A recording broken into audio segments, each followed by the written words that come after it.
शुका सारिखे पूर्ण वैराग्य जाचे, वसिष्ठा परिज्ञान योगेश्वराचे, कवी वाल्मिका सारिखा मान्य ऐसा, नमस्कार माझा सद्गुरु रामदासा. जय जय रघुवीर समर्थ. यो मातृगर्भतो जात, शुक्तितो मौक्तिकं तथा, देवा देशधर्मामृतं यो हि, श्रीसमर्थं प्रणौमितं. स्फूर्तिशक्तिवसन्तो यः पुण्यज्ञानसरोवरः, रामभक्तेर्याराम श्रीसमर्थं प्रणौमित. अज्ञानतिमितार्को यः सुधांशुः शान्तिदस्तथा, सत्तत्त्वरत्नगर्भो यः श्रीसमर्थं प्रणौमितं. यस्तप्तरुत्सुधावृष्टिर्यो दीनजनकामधुक्, मुमुक्षुमुक्तिदं तीर्थं श्रीसमर्थं प्रणौमितं. पार्थसारथिवद्यस्तु शिवराजसुरद्रुमः, आनन्दवनभूकृत्य श्रीसमर्थं प्रणौमितं. श्लोकपञ्चकमेतद्य सश्रद्धा भक्तितः पठेत्, आयुरारोग्यमैश्वर्यं भक्तिं मुक्तिं च विन्दति. इति श्रीमत्परमहंसपरिव्राजकाचार्य भगवच्छ्री श्रीधरस्वामी विरचितं श्रीसमर्थपञ्चकं स्तोत्रं सम्पूर्णम्. कृतार्थदेववन्दनं दिनेशवंशनन्दनं, सुशोभिबालचन्दनं नमामि राममीश्वरं. मुनीन्द्रयज्ञकारकं शिलाविपत्तिहारकं, महाधनुर्विदारकं नमामि राममीश्वरं. स्वतातवाक्यकारिणं तपोवने विहारिणं, करेषु चापधारिणं नमामि राममीश्वरं. नमामि राममीश्वरं, नमामि राममीश्वरं. जय जय रघुवीर समर्थ. श्रीराम जय राम, जय जय राम.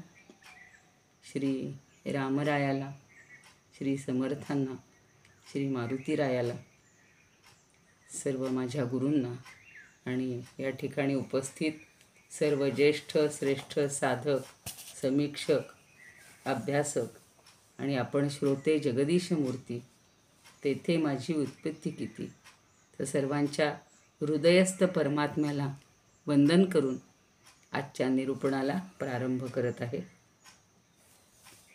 कालपर्यंत आपण 17-18 ओव्या पाहिलेल्या होत्या आणि असं पाहिलेलं होतं की प्रचितीविण जे ज्ञान, तो अवघाची अनुमान, तेथे कैसे परत्र साधन प्राणी असी. म्हणजे जे ज्ञान प्रत्यक्ष अनुभवात उतरत नाही ते संपूर्णपणे कल्पनामय असतं आणि अशा ज्ञानानं लोकांना अध्यात्माच्या साधन मार्गात मार्गदर्शन होत नाही. नुसतंच म्हणलं नेहमी खरे बोलावे, अहिंसा पालन करावं, म्हणजे आपल्याकडं 5 महत्त्वाचे यम सांगितलेले आहेत. अहिंसा, सत्य, अपरिग्रह, अहिंसा, सत्य, अपरिग्रह आणि क्षमा वगैरे हे जे सगळे गुण आहेत हे सगळे अस्तेय. परिग्रह तर चोरी करायची नाही, साठा करायचा नाही, हे आपण फक्त ऐकायचं, वाचायचं आणि प्रत्यक्षात जर ते अनुभवात आणलं नाही. सत्याला तर इतकं महत्त्व आहे, पण सत्य म्हणजे चिरंतन सत्य आणि ते सुद्धा आपण फक्त वर्णन करत राहिलो तर उपयोग नाही आहे. आपल्याला अनुभव त्याचा आला पाहिजे. आपल्या आचरणातून या सगळ्या गोष्टी करता नाही आल्या तर तो अवघाची अनुमानं असं समर्थांनी म्हटलेलं आहे आणि त्याचाही आपल्याला प्रत्येक ठिकाणी प्रत्यय येतो की आपण प्रपंच करत असताना ह्या मुख्य म्हणजे समासामध्ये समर्थांनी गृहस्थाश्रमाला महत्त्व दिलेलं होतं. आणि गृहस्थाश्रम हा श्रेष्ठ कसा, कारण इथूनच सगळ्या चारही म्हणजे उरलेल्या 3 आश्रमांची जोपासना होत असते किंवा सगळे त्याच्यावर आधारित असतात. आणि म्हणून तिथे आपल्याला सांगितलेलं होतं की गृहस्थाश्रम श्रेष्ठ आहे. आणि गृहस्थाश्रमी किंवा मुख्य गृहस्थानी या गोष्टी सगळ्या स्वीकारल्या पाहिजेत, त्याच्यानुसार आचरण करायला पाहिजे. म्हणून अनुभवावीण मानव डोलवू नको रे आपण काल पाहिलेलं होतं. नंतर 19मध्ये पुन्हा तेच सांगितलं होतं की या कारणे मुख्य प्रत्यये प्रचितीवीण कामा नये, उपाया सारिखा अपाये शहाणे जाणती. म्हणजे परमार्थामध्ये स्वानुभव जसा प्रधान आहे तसं स्वानुभवाखेरीज इतर गोष्टीसुद्धा कामाला येत नाहीत. हे पुन्हा पुन्हा सांगतायत. उपाय करायला जावं तर तोच अपाय बनतो. कधीकधी एखादी गोष्ट सांगितली की असं करू नये, पण तू हे कर बरं का, असं जर सांगितलं आणि ते कर म्हटलेलीच गोष्ट जर अपायकारक ठरली तर काय उपयोग आहे. म्हणून उपाय अपाय याचा नेहमी सारासार विवेक. सगळीकडे समर्थ आपल्याला विवेक म्हणजे त्यांच्या आयुष्यामध्ये महत्त्वाच्या ज्या गोष्टी सांगितलेल्या आहेत त्या विवेक, वैराग्य. तर विवेकाबद्दल आपल्याला किती सांगता येईल. म्हणजे नित्य आणि अनित्य या गोष्टी आपल्याला समजल्या पाहिजेत. सारासार विवेक आहे, नित्यानित्य विवेक आहे आणि या गोष्टी नीट समजून घेतल्या पाहिजेत.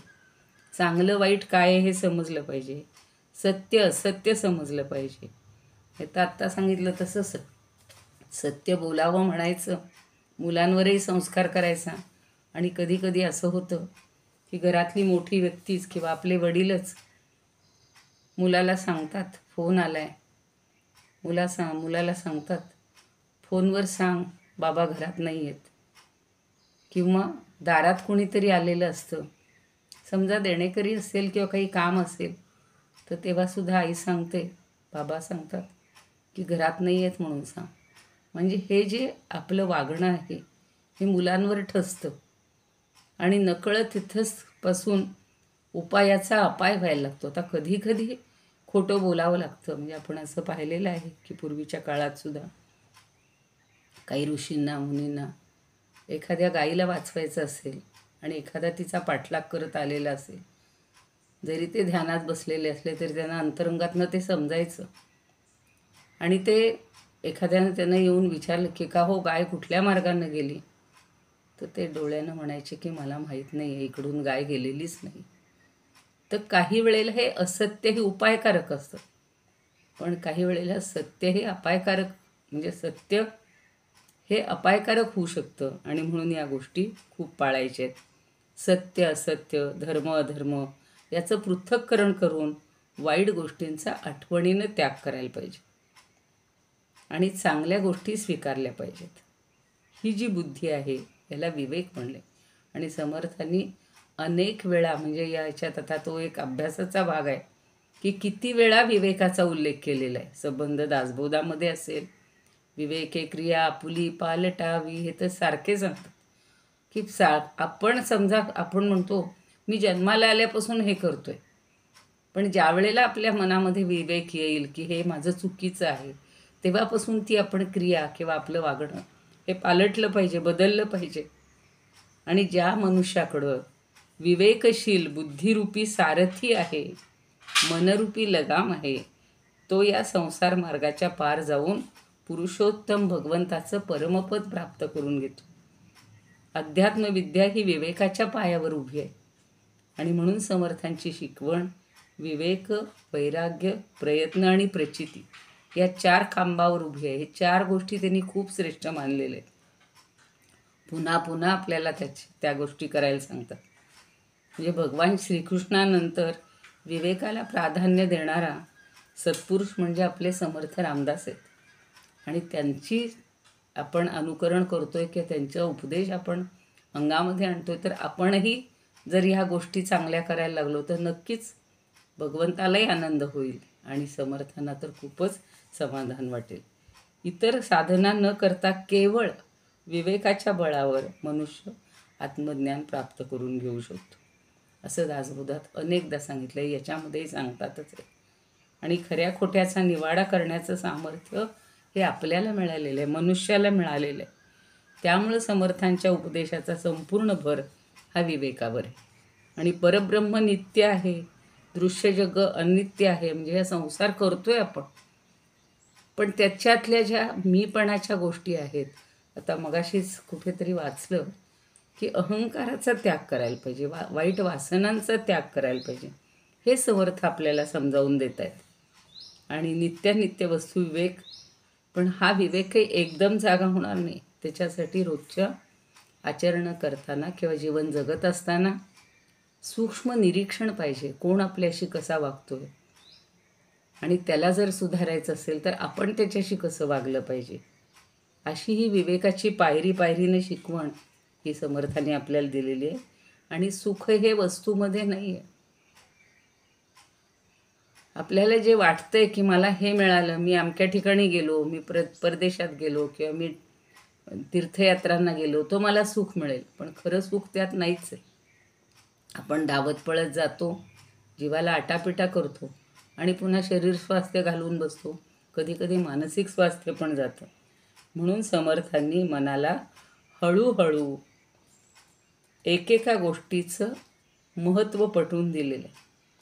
आणि पटवून देतानाच जगन मिथ्या आहे याचा सिद्धांत ते समजावून देतात. कारण दुःख तर जन्माला आलो की दुःख आहेच, म्हणून त्यांनी सांगितलेलंच आहे की संसार दुःखाचा अंकुर आहे. तर अंकुर आहे, पण तो उखडून टाकणं आपल्याच्यानं होत नाही. त्या संसारात राहूनच त्याला आपण खतपाणी घालत राहतो, तर ते घालायला नको. म्हणून समर्थ विचारतात की तू सुखाच्या मागं धावतोयस, पण मला सांग, जगी सर्व सुखी असा कोण आहे? मना जरा विचार कर की जगात तर कोणी सुखी नाही आहे. प्रत्येकाला काही ना काही दुःख भोगावंच लागतं. मग ते इहवादी एखादी गोष्ट सफल न झाल्याबद्दल असेल, पूर्वकर्मामुळं काहींना दुःख भोगावं लागतं. म्हणून विवेकानं पहिली प्रत्येक गोष्ट ही लक्षात घेतली पाहिजे, म्हणजे या जगात दुःख जे आहे त्याच्यावर आपण मात करू शकू.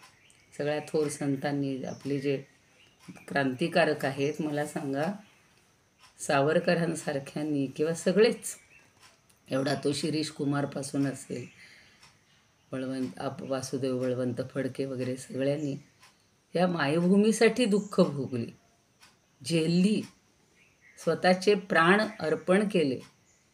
पण त्यांच्यामुळं आज आपण सुखी आहोत, त्यांच्यामुळं आज आपल्याला स्वातंत्र्याचं सुख मिळते. पण आजसुद्धा स्वातंत्र्यावर गदा आणणाऱ्या रोज घटना घडत आहेत. आणि ते आपण जर टाळू शकलो नाही, फक्त मी आणि माझा संसार याच्यामध्ये रमण्यात अर्थ नाही आहे. वाईट वासनांचा त्याग करायला पाहिजे. कारण माणसाच्या मनात क्षणाक्षणाला जी वासना येते, त्यामुळे सगळं दुष्ट आपल्याला दुःख अनुभवायला लागतं. म्हणून तर समर्थ सांगतात, मना वासना दुःख कामा न ये रे, मना सर्वथा पाप बुद्धी न कोरे. म्हणून दुष्ट वासनांचा त्याग करायला पाहिजे. कारण वासना या देहबुद्धी वाढवत असतात.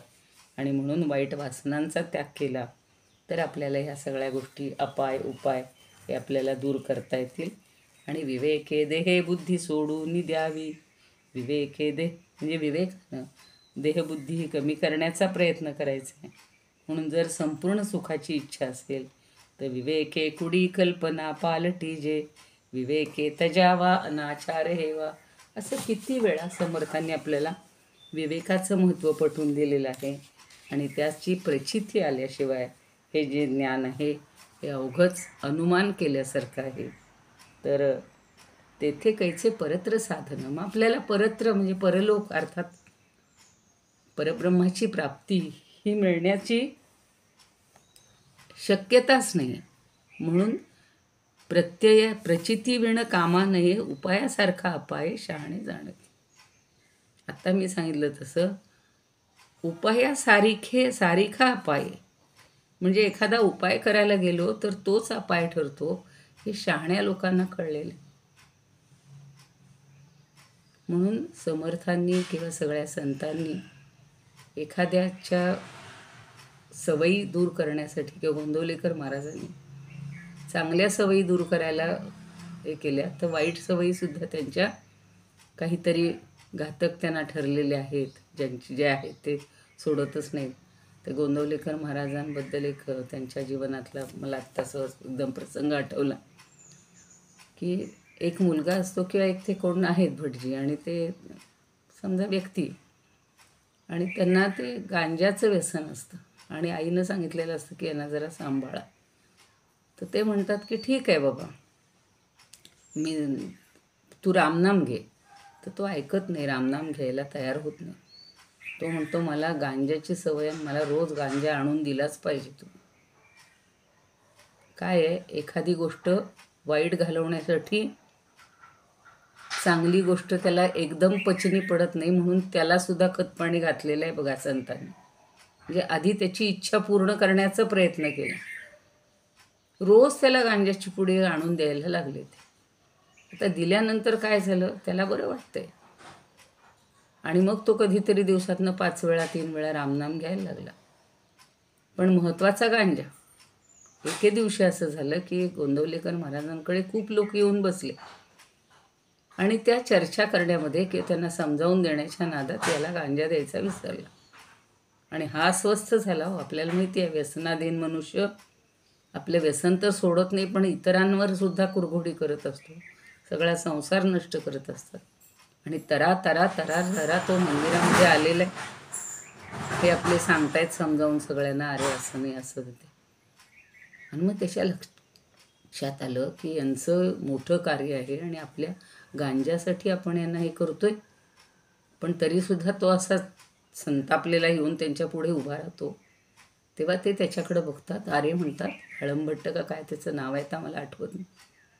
तर म्हणे हो क्षमा कर, मी आत्ता जातो आणि गांजा घेऊन येतो. तेव्हा तो त्यांच्या पूर्ण पायावर शरणागती त्याने घेतली. म्हणतो महाराज माझं चुकलं, मी पुन्हा असं करणार नाही, मला पुन्हा गांजा देऊ नका. मग म्हणे काय करशील? नाही म्हणे मी रामनाम घेईन. तर उपाय चांगला केला की तो होतो, पण उलटंही होतं. कधी कधी लोक त्याच्या विरुद्ध वागायला लागतात आणि मग संतांनाही दुःख होतं किंवा समाजालाही दुःख होतं. म्हणून त्यांना तो प्रत्यय घेतलेला आहे. आत्मप्रत्यय हा मुख्य आहे. प्रचितीशिवाय कुठली गोष्ट करायची नाही. आणि ती जर करायला गेले तर कदाचित उपायासारखा अपाय होऊ शकतो किंवा अनुभव ज्ञानासारखा अपाय दिसला तरी त्यातला भेद हा ज्ञानी जाणतात. म्हणून त्यांनी आधी त्याला सुधारण्यासाठी ठीक आहे बाबा तुला गांजा तर गांजा देत राहतो. अगदी लहान मुलाला सुद्धा बघावं, अनुभवाशिवाय तो म्हणजे त्याला कळत नाही. एक शिक्षणशास्त्रज्ञ होता आणि त्यांनी सुद्धा सांगितलेलं होतं की तुम्ही काय करा, त्या मुलाला त्याचा अनुभव घेऊ द्यात. आपण रोज म्हणतो तो हाय तिथे जाऊ नये, अग्नी आता हल्ली असे गॅस वगैरे उंच आहेत किंवा सगळ्यांकडे कट्टे आहेत, पण पूर्वीच्या काळचं घर आठवा, असं खालच्या खाली ती चूल पेटलेली किंवा शेगड्या पेटलेल्या आणि लहान मूल तिथं भरा रांगत जायचं. आणि आईवडील त्याला पटकन बाजूला घेतील घरातले सगळे. पण ज्या दिवशी कुणी नसेल आणि चुकून त्यानं हात लावला आणि त्याला चटका बसला की मग ते बरोबर त्यातनं अनुभवातनं शहाणं होतं आणि उद्यापासून पुन्हा कधी तिथे जात नाही. आता उपनिषदातून सुद्धा असंच ज्ञान दिलेलं आहे. कसं दिलं आहे हो? आरुणी श्वेतकेतून दिशती असा तो पाठ होता. म्हणजे असा भाग आहे उपनिषदातला छांदोग्य. तर तो आरुणी 12 वर्षाचं ज्ञान घेऊन आलेलं आहे. 12 वर्ष गुरुज्ञान घेऊन आला आणि वडील त्याला विचारतात, आरुणी त्यांचं नाव आहे, ते म्हणतात का रे श्वेतकेतू, तुला त्याचं ज्ञान दिलं का रे गुरुने? त्याचं म्हणजे अरे जे सगळं या जगामध्ये व्यापून राहिलेलं आहे, जे परमतत्व आहे ते सांगितलं का? तर तो म्हणतो मला काहीच नाही सांगितलेलं गुरुजींनी. मग म्हणे काय झालं? हो म्हणे त्यांनाच माहिती नसेल ते तत्व काय आहे आणि ते काय आहे, त्यामुळे त्यांनी सांगितलं नाही. मी म्हणलं तसं हल्लीची मुलंही असंच म्हणतात, आमच्या शिक्षकांनाच माहिती नाही म्हणून त्यांनी ते आम्हाला समजावून दिलं नाही. किंवा तो तर माझा तर 8वी का 9वीला आहे, 8वीला आहे मुलगा नातू, आणि त्याचा पहिला दिवस शाळेचा होता. तर मी म्हटलं बघू रे तुझी पुस्तकं काय काय, पहिला तास कुठला आहे? म्हणे हिंदीचं आहे. तर म्हटलं बघू. तर त्याच्यात इतकी भारताचं वर्णन करणारी, भारत मातेचं वर्णन, सुंदर कविता होती, निसर्ग कविता, त्याच्यात अगदी निसर्गाचं वर्णन येते. तर म्हणलं वाच बरं. त्याला काही ती वाचता येईना, मग त्याला चालीत म्हणायला शिकवली. आणि नंतर शाळेतनं आल्यावर विचारलं शिकवली का रे? तो म्हणला ती ड्रॉपच केली. मुलांना संस्कार कसे होणार, काय बोलणार? तिथे शाळेत जायला विचारायला मला वेळ नाही, त्याची शाळा लांब होती. तसं त्या याला श्वेतकेतूला शिक्षकांनी सांगितलंच नाही. मग ते म्हणतात थांब मी तुला सांगतो. मग ही जी नेहमीची उदाहरणं ज्ञानदेवांनी दिलीत, सगळ्यांनी दिलीत, तीच किंवा समर्थांनी पण दिलेली आहेत, तीच ते सांगतात की हे बघ, सोन्याच्या जेवढ्या सगळ्या वस्तू असतात, अलंकार असतात, पात्र असतात, सगळं असतं, कधी सिंहासनसुद्धा असतं, पण त्या वस्तू जरी भिन्न असल्या तरी त्याच्यात मूळ काय असतं? सोनंच असतं. तसंच लोखंडाच्या ज्या जेवढ्या वस्तू आहेत, आता लोखंडाचं तर सगळं साम्राज्यच आहे आणि एवढे कारखाने, एवढं सगळं उत्पन्न झालेलं आहे, तिथं लागणारी सगळी साधनं ती आता तर आपल्याला अजून विकसित झालेली दिसतात, पण त्या सगळ्यामागे मूळ लोखंडच आहे. तसं मातीच्या वस्तू, आता थोडा मातीचा हे कमी झाला आहे, प्लॅस्टिक आलं सगळं, पण त्याच्यामध्ये मूळ काय आहे? मग खेळणी असतील, मातीच्या मूर्ती असतील, त्याच्यामध्ये मूळ काय आहे? मातीच आहे. तसं ते आहे समज. आता समजलं का? म्हणतो नाही समजलं. मग म्हणतात हे घेऊन ये, कुऱ्हाड घेऊन ये आणि हे झाड आहे ना, त्याच्या एक फांद्या कापायला लागतो. तो छोट्या छोट्या फांद्या काढतो, त्याच्यातून रस गळायला लागतो. आता फांदी तुटली, पण त्यातला रस जो हे आहे तो त्यात आहेच ना. अशा 10-5 फांद्या काढल्या तरी ते सांगतात की हा जसा रस ह्या वृक्षामध्ये आंतरिक भरून राहिलेला आहे तसं ते आहे. आता समजलं? तरी म्हणतो नाही समजलं. मग पुन्हा म्हणतात वडाचं झाड आहे बघ तिथे, तिथल्या त्या बिया आण. आणि त्या बिया आणल्या, एक बिया आणली, मोठी असते की नाही वडाची लाल लाल, तर ती फोड म्हणे, भिंदी. मग फोडलं, काय आहे त्याच्यात? अजून सूक्ष्म खूप छोट्या छोट्या बिया आहेत. तसं ते भरून राहिलेलं आहे. आता समजलं? म्हणतो नाहीच. मग परत एक प्रश्न सांगतो की आता असं कर, एक पेलाभर पाणी आण आणि चमचाभर मीठ आण. मग ते आणलं. मग आता म्हणे या पाण्यामध्ये मीठ घातलं, हलवून ठेवलं. आता पूर्वी कदाचित खडे मीठ असेल म्हणून ते सांगतात थोडा वेळ झाकून ठेव आणि आण नंतर. तर आणलं. आता चमच्याने खालचा भाग घे, लवणम, मधला भाग घे, लवणम, वरचा भाग घे, लवणम, म्हणजे कारट कारट कारट. हे समजल्यानंतर आता तुला समजलं का? तर म्हणतो समजलं. म्हणजे या विश्वामध्ये हे परमात्म तत्व सगळं भरून राहिलेलं आहे. हे त्या गुरूंना सांगता आलं नाही किंवा वेळ नसेल किंवा त्यांनी ज्या पद्धतीनं सांगितलं ते याला कळलं नसेल, पण ज्या वेळेला वडिलांनी हा सगळा त्याला उपदेश केला त्यावेळेला त्या अनुभवातनं त्याला समजलं की हे परमतत्व असं भरून राहिलेलं आहे. म्हणून या सगळ्या गोष्टी चटके बसल्याशिवाय आपल्याला सुखाची किंमत कळत नाही. म्हणून भगवंतांनी आपल्या पूर्वकर्मानुसार आपल्याला जी कर्म दिलेली असतील ती आपल्याला भोगावीच लागतात. कधी दुःखाचे चटके बसतात, कधी सुखाचे बसतात. खरं सांगू का, या ओव्यांवर तसं काहीच अवघड नव्हतं. पुढची तर अगदी सोपी आहे.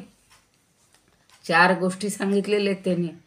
जे नीट वागत नाहीत, जे संसाराची काळजी घेत नाहीत, त्यांची अवस्था काय होते. 20व्या ओवीत सांगतायत, वेडे संसार सांडून सांडून गेले, सांडून गेले. समर्थांना सांडून शब्द तर फार आवडतो, मलाही फार आवडतो तो, की ते सरळ सांगत नाहीत. सांडलं की पुन्हा परत आपल्याला भरता येत नाही हो. पाणी आपल्या पायानं जर धक्का लागला आणि सांडलं तर गेलं. फार तर हल्ली फरशा आहेत म्हणून पुसून काढता येईल, पूर्वी जमिनीमध्ये मुरून जायचं. तसं वेडे संसार सांडून गेले, वेडे म्हणलेले आहेत.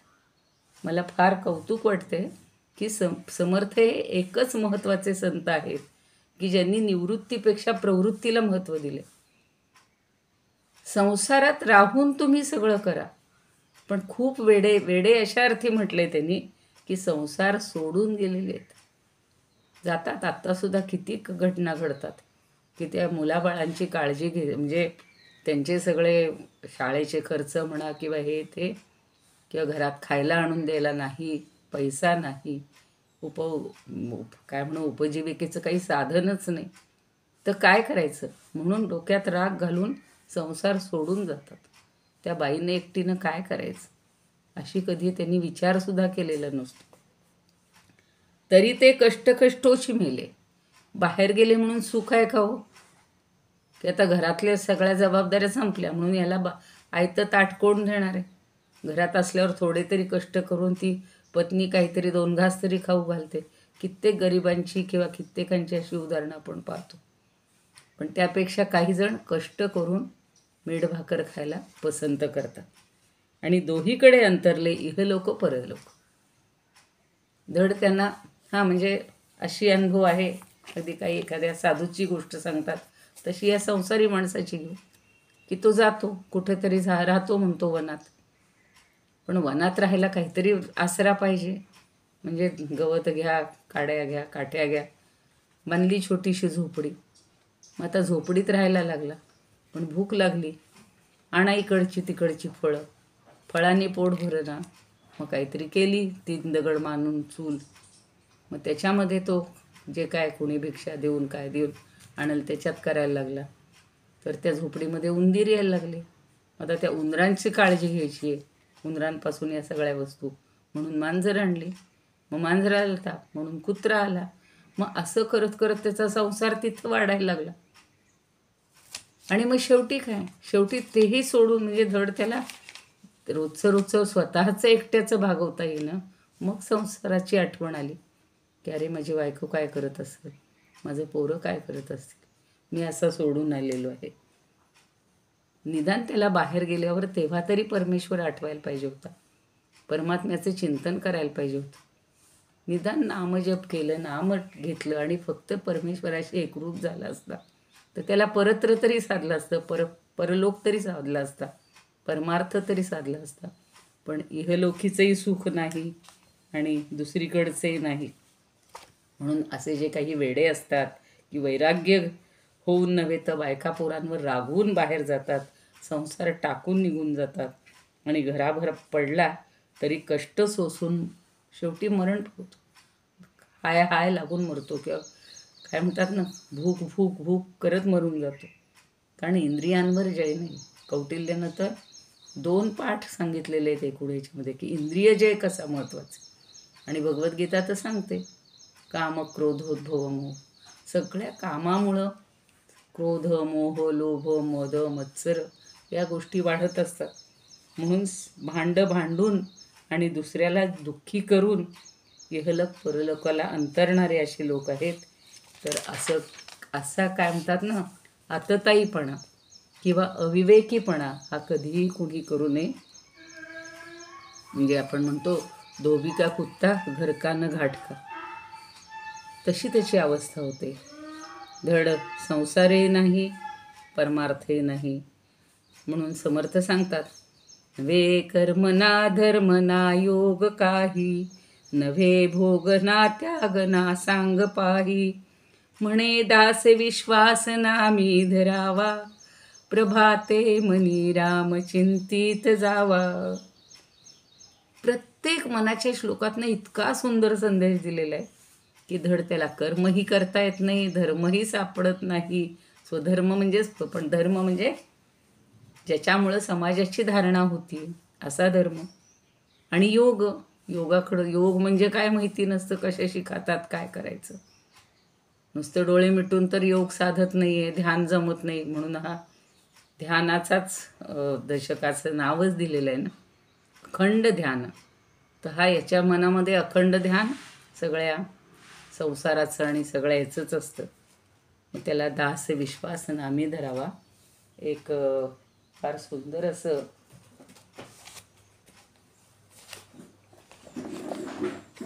नंतर सांगते, पुढची ओवी बघूया.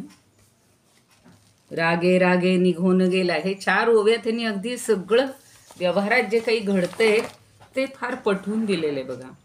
रागे रागे निघून गेला, तरी तो भांड भांडोची मेला. बहुत लोक कष्टी केला, आपणही कष्टी. घरातनं निघाला पण बाहेरच्यांशी सुद्धा सरळ बोलणं नाही. राग राग रागून, रागचा अर्थ खरं संस्कृतमधला आहे आसक्ती, आणि त्याच वरनं हा राग रागे निघून गेला. पण आपण जो राग घेतो तो क्रोध अशा अर्थी घेतो, म्हणून रागारागानं निघून गेला आणि भांडता भांडताच मरून गेला. बाहेर गेला तरी प्रत्येकाशी भांडण, कुणाशी जुळवून घेणं माहिती नाही, आणि त्याच्यामुळं अनेक लोकांना दुःखी केलं, दुःखी कष्टी झाले आणि स्वतःही कष्टी झाला. म्हणून समर्थ सांगतायत की संसार सोडायची गरज नाही. कलह हा अजिबात उपयोगाचा नाही. त्यापेक्षा तुम्ही कसं वागा. एक छान मला वाचन करताना गृहस्थाश्रमात कसं वागावं याच ह्याचं एक पुस्तक मला सापडलं होतं, आणि इतकं सुंदर त्यांनी सांगितलं की काल प्रदोष वगैरे होतं, आणि शिवाची आपण खूप प्रार्थना आणि आराधना श्रावण महिन्यात तर खूप लोक करतात. तर ती करत असताना त्याचं वर्णन आहे. शिवाचा संसार कसा आहे हो, शंकराचा संसार कसा आहे. रुद्रो मुंडधरो भुजंग सहितो, गौरी तु सद्भूषणा. स्कंद शंभुसुत षडाननयुतस, तुंडीच लंबोदरहा. सिंह क्रेलिममूषकं च वृषभस्, तेषां निजं वाहनम्. इत्थं शंभुगृहे विभिन्नमतिषु, चैक्यं सदा वर्तते. इतके छान वर्णन आहे की रुद्रो मुंडधरा. अहो रुद्र आहे ना, हा शंकर आहे ना, हा गळ्यात मुंडमाळा धारण करतो, भुजंग संहिता आणि सर्प धारण करतो. गौरी तू सद्भूषणा. पण गौरी म्हणजे पार्वती कशी आहे, ते छान दिव्य अलंकार घातलेली आहे. आता त्यांचे पुत्र स्कंद आणि गणेश. तर स्कंद हा शंभुसुत, हा स्कंद म्हणजे कार्तिकेय, तो त्याचा पुत्र आहे. पण तो कसा आहे, षडाननयुत. हा अहो 6 मुख आहेत त्याला. म्हणजे पोर तरी असावं पण ते चांगलं असावं, पण आता 6, ते माहिती आहे 6 कृत्तिकांनी तो गर्भ त्यांनी धारण केल्यामुळं त्याला 6 तोंड झालेली आहेत. तर 6 तोंडांनी किंवा 6 मुखांचा, आणि लंबोदर हा, तुंडीचे लंबोदर हा, आणि सोंड धारण केलेला असा हा लंबोदर आहे. म्हणजे गणपती आहे. म्हणजे लांबच लांब सोंड आणि मोठ्ठेच्या मोठं तुंड, असं ते विशाल उदर आहे. सिंह केलिममूषकम. आता शंकरांची सगळ्यांची वाहनं काय काय आहेत बघा. तर बैल आहे, सिंह आहे, मोर आहे आणि उंदीर आहे. म्हणजे ही सगळी एकमेकांना भक्षण करणारी आहेत बघा. सिंहापासून बाकी सगळ्यांना भय आहे, उंदिराला बाकीच्यांचं भय आहे, मोर आहे, मोरालाही भय आहे. मग असं असून सुद्धा शंकराच्या विभिन्न म्हणजे परस्पर विरोधी स्वभाव असणाऱ्या या कुटुंब सदस्याच्या परिवारामध्ये नेहमी ऐक्य नांदत असतं. आणि अशा प्रकारे गृहामध्ये निरनिराळ्या व्यक्तीसोबत आपल्या गर्वाचा, अभिमानाचा आणि सुखभोगांचा त्याग करून दुसऱ्यांचं कल्याण आणि सुखाचा उद्देश मनात ठेवून आपापसामध्ये प्रेमपूर्वक ऐक्य भावना वाढवतात. तसं त्यांच्या इतकी सगळी विसंगती आहे, पण तरीसुद्धा त्यांचा संसार खूप चांगला चाललेला आहे. तो काही असा राख टाकून बाहेर नाही निघून गेलेला कोणीच. जनावरांवर चांगले संस्कार आहेत. मग गृहस्थ धर्म कसा पाळायचा आहे ते एका श्लोकामध्ये खूप सुंदर सांगितलेलं आहे. आणि चांगला कसा, मला तर हा अगदी शेवटी श्लोक सांगा वाटला होता, पण आजच वाटते की हे बरोबर आजच्या ओव्या कशा आहेत. भांडून गेला, नाही त्याला इहलोक नाही परलोक, नाही इहलोकीचं सुख नाही परलोकीचं सुख, संसारही नाही परमार्थही नाही. तर म्हणून कसा संसार करावा याचं एक अत्यंत उत्तम असं उदाहरण, जसं हे शंकराचं सांगितलं तसं शंकराच्या उदाहरणावरनं आपण काय घ्यायचं. तर सानंदम सदनम सुताश्य सुधीय कांतान दुर्भाषिणी सन्मित्रं सुधनं स्वयोषितिरतिश्चाज्ञापरा सेवकाः आतिथ्यं शिवपूजनं प्रतिदिनं मृष्टान्नपानं गृहे साधो संगमुपासते हि सततं धन्यो गृहस्थाश्रमः. समर्थांचेच विचार याच्यामध्ये घेतलेले आहेत की घरात सगळे सुखी आहेत, सानंदम, आनंदाने अगदी काय म्हणू राहत आहेत. सदन म्हणजे घर, हे घर सगळं आनंदानं भरलेलं आहे. सुताश्च सुधीयः, सुधीयः, सु म्हणजे चांगली, धी म्हणजे बुद्धी. तर सगळे पुत्र जे आहेत, पुत्र कन्या सगळं म्हणजे, तर ते सगळे बुद्धिमान आहेत. कांताच, कांता न दुर्भाषिणी, मी चुकून च म्हणत होते, च म्हणजे आणि सगळा अर्थ हे झाला असता. आणि कांता दुर्भाषिणी नाही आहे, सुमधुर भाषण करणारी आहे, सगळ्यांना आपलंसं करणारी आहे. बरं, मित्र कसे आहेत? सन्मित्रम, मित्रसुद्धा चांगले आहेत. सुधनम, अहो धनसुद्धा चांगलं कमवलेलं आहे. आता त्याच्यावरनं खरं मला अगस्ती मुनींची, आपल्याजवळच आपण राहतोय तर अगस्ती आश्रम आहे अकोल्याला, आणि पत्नी जर चांगली असेल तर पती कसा घडतो अशा वेदातल्या खूप स्त्रिया सांगितलेल्या. त्यातली लोपामुद्रा जी आहे तिच्याबद्दल मी सांगते. आधी हा श्लोक समजून घ्यावा की पत्नीचा संग हा चांगला आहे.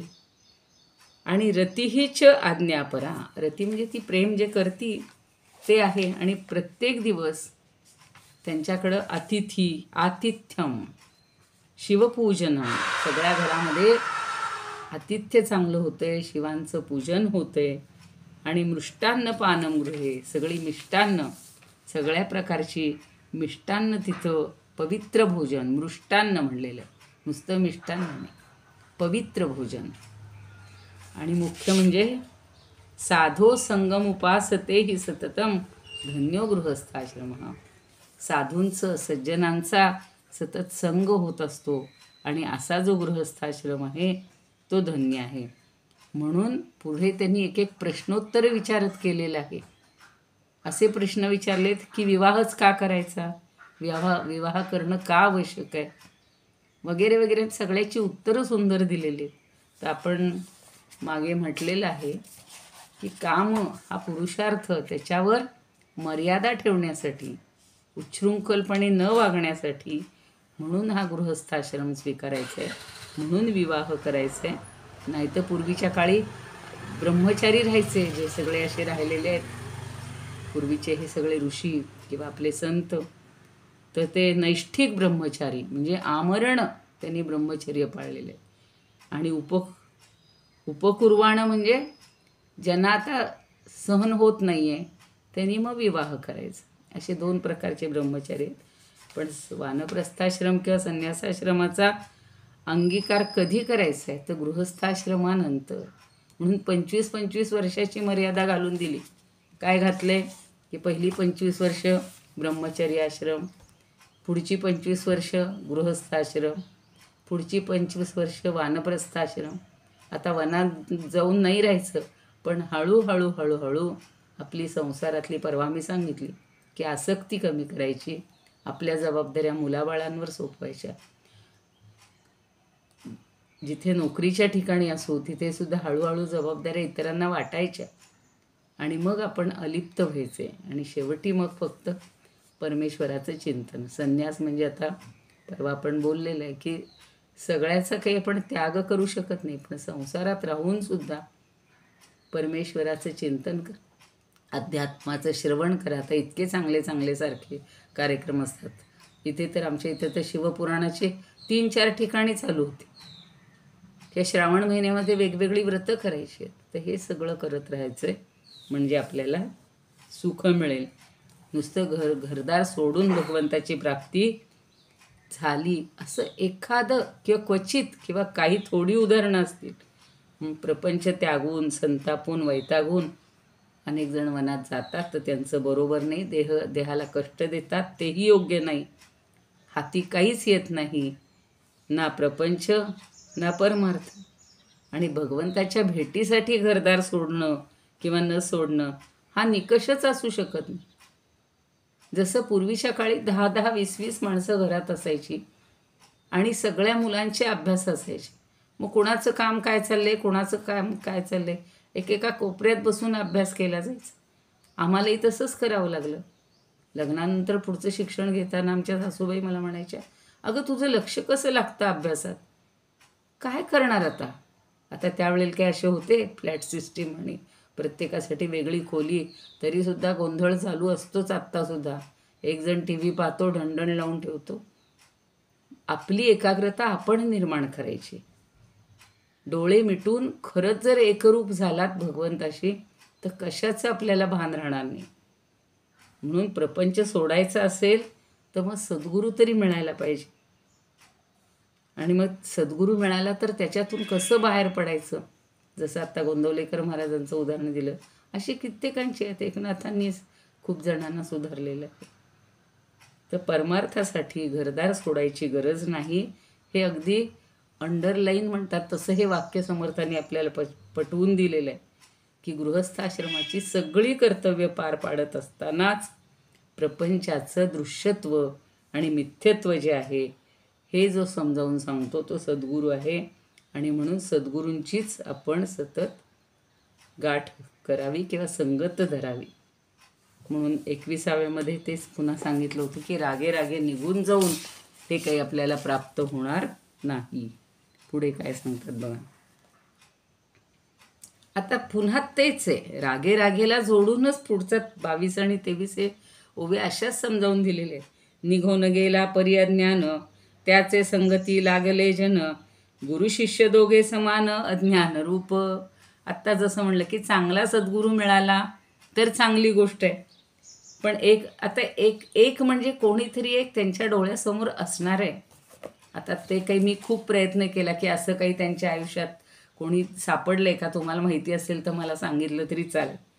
पण त्यांनी एकाचं उदाहरण दिले. जेव्हा काय असतं, नाव घेऊन सांगण्यापेक्षा एक म्हणलं की बाकी सगळे सुखी असतात. त्यातला कदाचित आपणसुद्धा एक असू शकतो. मग लेकी बोले सुने लागे या न्यायानं बरोबर त्याला समजतं की ही चूक माझीच आहे.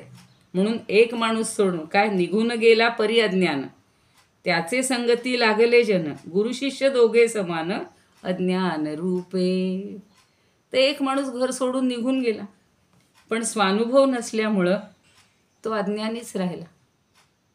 कारण अनुभव कसा घ्यायचा आहे, तो म्हणजे मागोमाग भव सगळं होतंय, स्वतः घ्यायचं आहे. पण काही लोक त्याच्या नादी लागले. आता लोकांना वाटतं हा आलाय बाबा, हाच आपल्याला गुरु करायला चांगला आहे, आणि मग त्यालाच जर अनुभव नाही तर तो इतरांना काय सांगणार. असे खूप भोंदू हे किंवा गुरु असतात, किंवा कसं आचरण करायचं हे सुद्धा काहींना माहिती नसतं. समर्थांची खंत होती बघा. आणि चांगला गुरु किंवा चांगला हे कसा मिळू शकतो, तर निघून गेला तरी तो अज्ञानीच राहणार आहे. आणि त्याच्या संगतीला त्याच्यासारखे 2 अडाणी माणसे मिळाली, हा गुरु आणि ते 2 चेले. मग संसार सोडून गेला, पण मूळचा अज्ञानी, आणि त्याच्या संगतीला पुन्हा 2 जण आले, त्यांच्या संगतीला अजून काही आले, पण उपयोग काय. गुरु आणि शिष्य दोघंही सारखेच, दोघांचंही अज्ञान सारखंच, त्या अज्ञानावरच चर्चा. कालच सांगितलं बघा, त्याच्यामध्ये शिवाचं महत्त्व लोकांना पटत होतं. एक गावच असं होतं किंवा असं काही भाग होता की तिथे सगळे शिवाला मानणारे होते, त्याची स्तुती करत होते, त्याचं महत्त्व जाणून घेत होते. पण दैत्याला मारण्यासाठी, आणि तिथे एक दैत्य वाढलेला होता, मग त्याला मारण्यासाठी काय करायचं, तर ती जी शिवाची आराधना करतायत ती कशी चुकीची आहे हे सांगणारे विद्वान तयार झाले. त्यांनी तसे ग्रंथ तयार केले, पण तरी ऐकायला तयार नाहीत.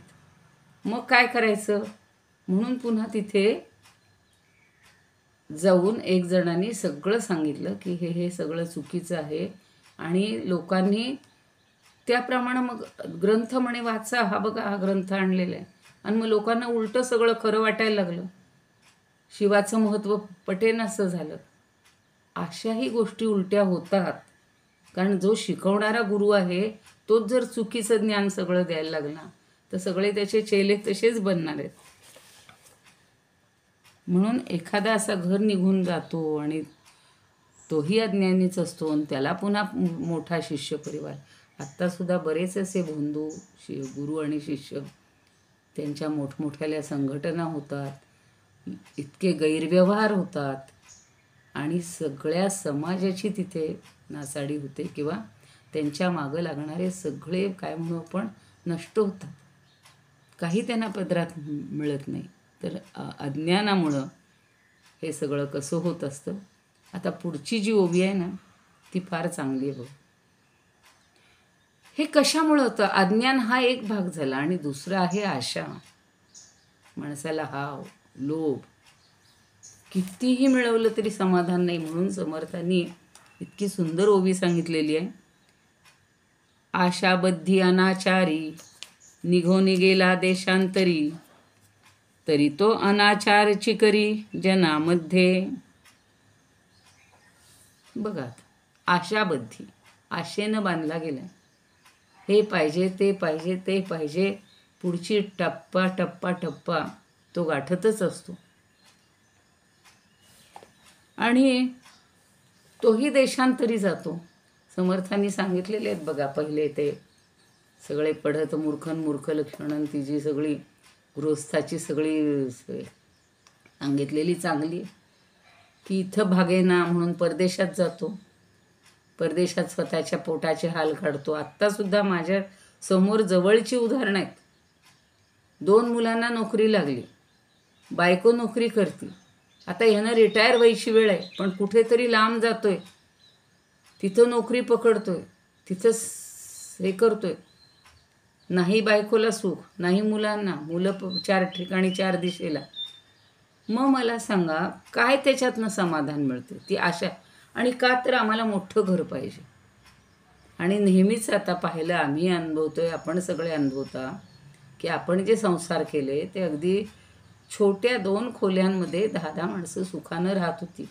झोपायचा काही प्रश्न नव्हता, खायचा काही नव्हता. जे आहे ते एक तीळ वाटून खाणं हे होतं. आणि आता प्रत्येकाला वेगळी खोली. पाहुण्यांसाठी, पाहुणे आपल्याकडे येतील म्हणून 4 खोल्या करून ठेवा, त्याला सगळे टॉयलेट बाथरूमची व्यवस्था करा. आणि आता कोणी येतच नाही कोणाकडे. आता जे आहे ते इव्हेंट, अगदी एखादं पारायण केलं किंवा घरामध्ये काही केलं तर त्याची जेवणंसुद्धा हॉटेलमध्ये. तर आता तसं सांगतायत. आणि आशा तर संपतच नाही. हे झालं की ते पाहिजे, ते झालं की ते पाहिजे, म्हणून देशांतरी जायचं, पुन्हा तिथे अनाचार करायचा. आणि सगळ्या जनांमध्ये सुद्धा त्याचं हासं होतं किंवा हे दुराचरण चालूच राहतं. आशाळभूत आणि अनाचारी हा पहिलाच होता, तसाच राहिला, काहीच फरक पडला नाही त्याच्यामध्ये. पहिला आशाळभूत आणि अनाचारी, तो दुसऱ्या देशात गेला तरी तिथल्या लोकांमध्ये सुद्धा तो अनाचारच करत राहतो. तिथेही काही चांगले वागतात असं नाही. म्हणून एक छान संस्कृत सुभाषित आहे, आशानाम मनुष्याणाम, आशानाम मनुष्याणाम काचिदाश्चर्य शृंखला बद्धायया प्रधावन्ति मुक्तास्तिष्ठन्ति पंगुवत. अहो, आशा नावाची एक भयंकर शृंखला आहे. काचित म्हणजे कोणती तरी एक असं नाही घ्यायचं आहे, भयंकर आहे, साखळी येते. काचिदा आश्चर्य शृंखला बद्धायया प्रधावन्ति. आशेच्या साखळीने ज्यांना बांधले ते जोरानं पळत सुटतात. हा परत विरोधाभास आहे. ज्यांना बंदीखान्यात साखळदंड बांधून ठेवले असतील ते जाऊ शकतील का? जाऊ नये म्हणून बांधायचेत. पण आशेची साखळी आहे, तिनं बांधले गेलेले मात्र पळत सुटत आहेत. आणि मुक्तास तिष्ठन्ति पंगुवत. ही पुढची ओळ तर अजून महत्त्वाची आहे, की आशा ज्यांनी सोडून दिली सगळी, मुक्ता म्हणजे मुक्त झालेले, ते मात्र पांगळ्यासारखे पंगुवत तिष्ठन्ति म्हणजे अडकून पडतात. त्यांना काहीच करता येत नाही. कारण ते कुठली अर्थात नैराश्य असा अर्थ नाही घ्यायचा, आपण चांगला अर्थ घेऊया की ते कुठलीही आशा करत नाहीत आणि मग ते परधर्म करू शकतात किंवा परमार्थ करू शकतात, असा आपण अर्थ जर घेतला तर चांगलं होईल. आणि आशेच्या मागं जर लागले तर मात्र त्यांचं कसं नुकसान होतं हे सगळं इथं समजावून दिलेलं. तर ते आत्ता मी सांगत होते तसं शिवपुराणामध्ये सुद्धा त्या बिंदुग नावाचा एक ब्राह्मण असतो आणि त्याची सगळी कथा एवढी सांगितलेली आहे समजावून, म्हणजे समर्थांच्या त्यावेळच्या विचारांशी आणि त्या शिवपुराणातल्या त्या कथेशी इतकं साम्य मला दिसते. जे सगळ्या ब्राह्मणांनी आचार सगळा सोडलेला होता, समर्थांना दुःख होत होतं आणि म्हणून त्यांनी सगळा हा एवढा व्याप केला, एवढे मनाचे श्लोक रचले, एवढा दासबोध सांगितलेला आहे आणि त्याचं चित्र डोळ्यासमोर उभं केले की भयंकर चित्र कसं. तर आपण ती कथासुद्धा समजून घ्यायला पाहिजे. खरं म्हणजे चांगलं आचरण आपण पाहिलं, यजन याजन अध्ययन अध्यापन 6 कर्म महत्त्वाची आहेत आणि सर्वेशाम अहिंसा. मी पहिल्या दिवशी सांगितलं की सगळ्यांनी अहिंसा, सत्य, अस्तेय, ब्रह्मचर्य, अपरिग्रह या सगळ्या गोष्टीचं पालन करायला पाहिजे. पण त्यानं हे सगळं सोडून दिलेलं असतं आणि त्या गावाचंच नाव असतं बाष्कल. म्हणजे आपण म्हणतो ना बाष्कळ बडबड, तर ते त्या गावावरनं नाव पडलं असेल बाष्कळ म्हणजे व्यर्थ बडबड. आणि तो जसा अजामेळाचं वर्णन आहे तसंच मला तर त्या भागवतातला अजामेळच आठवायला लागला. पण याचं नाव आहे बिंदुग आणि तो इतका अनर्थ करतो, इतकं वाईट अनाचार करतो. घरात अगदी सती सावित्री पतिव्रता बायको आहे, घरात सगळे आहे, पण हा बाह्यख्याली होतो. अगदी क्षुद्र किंवा अगदी हीन अशा स्त्रीच्या नादी लागतो आणि सगळी व्यसनं धरतो, सगळी व्यसनं. आणि त्यातच तो मरण पावतो आणि मरण पावल्यानंतर त्याला सगळे यमदूत न्यायला येतात आणि फटके मारत मारत मारत त्याला जेवढे म्हणून नरक आहेत ते सगळे नरक भोगून झाले. भागवतांनी तर 28 नरक सांगितले. ते सगळे भोगून झाल्यानंतर पुन्हा त्याला पिशाच्य योनी प्राप्त होते. तर त्याची थोडीशी उरलेली भाग आहे. पत्नी मात्र सदाचारी आहे, पण तिच्या लक्षात आलं की आपण चांगलं वागून उपयोग नाही म्हणून तीही दुराचारी होते. पण तिनं एक दिवशी शिवपुराण ऐकलं एका गुरूंच्या तोंडून आणि ते सांगतात की अशा ज्या स्त्रिया व्यभिचार करतात त्यांना नरकामध्ये लोखंडी आकाराचे मूर्ती पुरुषवाचक म्हणू आणि त्यांना तापवून आलिंगन द्यायला लावतात. म्हणजे स्त्री जर व्यभिचारी झाली तर तिला नरकामध्ये या यातना भोग लागतात. ते तिला वाईट वाटतं की अरेच्या मी माझा नवरा बिघडला म्हणून मी का बिघडले. त्या गुरूंना शरण जाते आणि म्हणते मला कृपया याच्यातनं बाहेर काढा आणि म्हणून ते तिला बाहेर काढतात. ती म्हणते मी शिवपुराण ऐकेन, सगळं करेन आणि मग तिला सद्गती मिळते. तिला शिवलोकात शिवाच्या ठिकाणी जायला मिळते. पार्वतीची तिला सखी व्हायला मिळालेलं आहे आणि एवढं होऊनही ती राहिली नाही. ते ती म्हणते माझा पती कुठं आहे सांग. तेव्हा पार्वतीनं अंतर्ज्ञानानं पाहिलं तो पिशाच्य योनीत आहे. म्हणून नारद तुंबरू गायनं करीत ते त्या तुंबरूला बरोबर देते पार्वती, हिला घेऊन जाते. ज्या पर्वतावर तो तिथे आहे तिथे जाऊन त्याला पाशात गुंडाळून तिथं आणलं जातं आणि फार सुंदर अशी शिवकथा त्या तुंबरूने केली. मंडप घातले, अमुक धावले, खूप सुंदर अशी कथा आहे. आणि मग त्याची सुद्धा सुटका झाली. मग ते दोघंही शंकराचे सेवक म्हणून किंवा सान्निध्याला आलेले आहेत. तर असं होतं आणि म्हणून जनामध्ये असं होऊ नये असं वाटत असेल तर या आशेच्या मागं लागता कामा नये. या इंद्रिय सुखाच्या मागे वैषयिक सुखाच्या मागे लागतं. विषयजनित सुखे, विषयजनित सुखे सौख्य होणार नाही. तेवढं आपण लक्षात ठेवूया. धन्यवाद. रामराया येणार भजनी, रामराया येणार. सीतामाई सवेची असणार, सीतामाई सवेची असणार. हनुमंत येणार रामराया येणार भजनी रामराया येणार रामाचे ते मंदिर सुंदर रामाचे ते मंदिर सुंदर त्याचे शिष्य भजनी निरंतर राम नाम घेणार रामराया येणार भजनी रामराया येणार. धन्यवाद. झालेली सेवा समर्थ आणि श्रीरामचरणी समर्पित करते. तुम्ही श्लोक श्रोते जगदीश मूर्ती तेथे माझी व्युत्पत्ती किती बुद्धिहीन अल्पमती सलगी करीते चातुर्य नाही कला नाही प्रबंध नाही म्हणून सर्वांपुढे विनम्रपणे अभिवादन करते आणि माझ्या वाणीला विराम देते. योगिता ताई. श्रीराम श्रीराम जय जय राम. श्रीराम जय राम जय जय राम. श्रीराम जय राम जय जय राम. श्रीराम जय राम जय जय राम. श्रीराम जय राम जय जय राम. श्रीराम जय राम जय जय राम.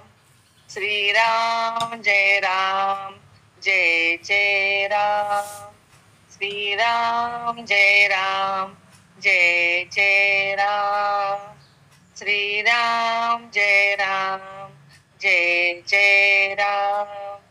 श्रीराम जय राम जय जय राम. श्रीराम जय राम जय जय राम. श्रीराम जय राम जय जय राम. श्रीराम जय राम जय जय राम.